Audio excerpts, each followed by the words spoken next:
Since we're all going to be in our houses for a while, I thought I'd read you this story called A House is a House for Me by Marianne Hoberman, illustrated by Betty Fraser. A house is a house for me. I like how they did the letters. Look at how each letter is actually a picture of some kind of house, maybe. A hill is a house for an ant. A hive is a house for a bee. A hole is a house for a mole or a mouse. And a house is a house for me. A web is a house for a spider.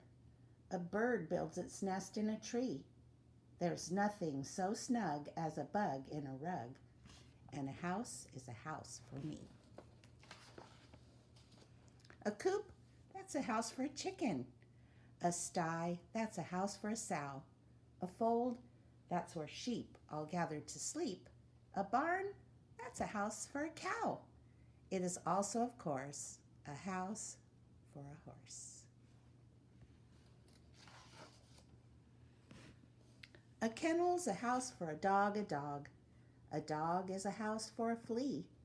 But when a dog strays, a flea sometimes stays, and then it might move in on me. Houses for rabbits or hutches. A house for a mule is a shed. A castle's a house for a duchess. A bedbug beds down in a bed. Mosquitoes like mud holes or puddles. Whales need an ocean or sea. A fish or a snake may make do at the lake, but a house is a house for me.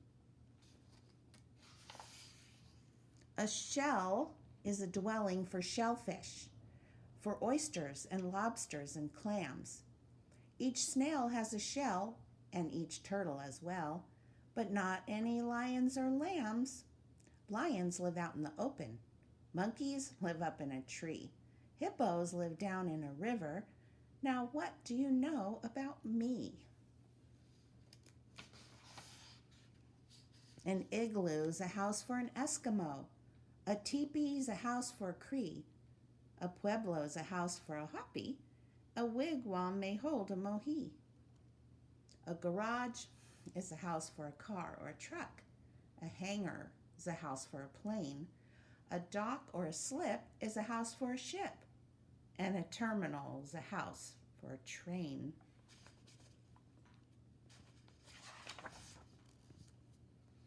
A husk is a house for a corn ear. A pod is a place for a pea. A nutshell's a hut for a hickory nut. But what is a shelter for me? A glove is a house for a hand to hand. A stocking's a house for a knee.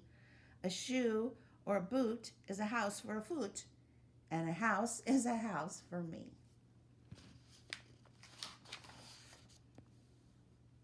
A box is a house for a tea bag. A teapot's a house for some tea.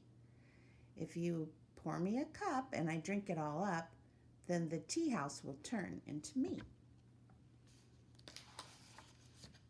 Cartons are houses for crackers. Castles are houses for kings. The more that I think about houses, the more things are houses for things.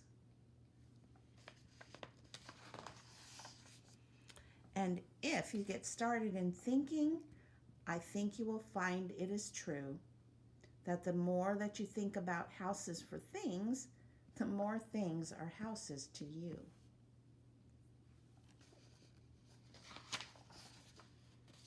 Barrels are houses for pickles, and bottles are houses for jam. A pot is a spot for potatoes. A sandwich is home for some ham. The cookie jar's home for the cookies. The bread box is home to the bread. My coat is a house for my body. My hat is a house for my head. Perhaps I've started far-fetching. Perhaps I'm stretching things some. A mirror's a house for reflections. A throat is a house for a hum. But once you get started in thinking, you think and you think and you think. How pockets are houses for pennies and pens can be houses for ink. How peaches are houses for peach pits and sometimes they're houses for worms. How trash cans are houses for garbage and garbage makes houses for germs. And envelopes, earmuffs, and eggshells, and bathrobes, and baskets, and bins, and rag bags, and rubbers, and roasters, and tablecloths, toasters, and tins. And once you get started in thinking this way, it seems that whatever you see is either a house or it lives in a house. And a house is a house for me.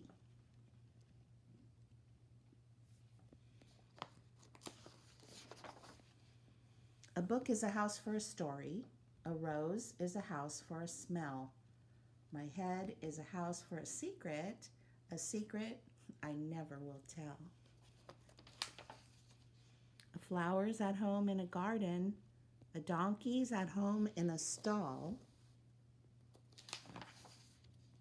Each creature that's known has a house of its own. And the earth is a house for us all. The end. Have a great day.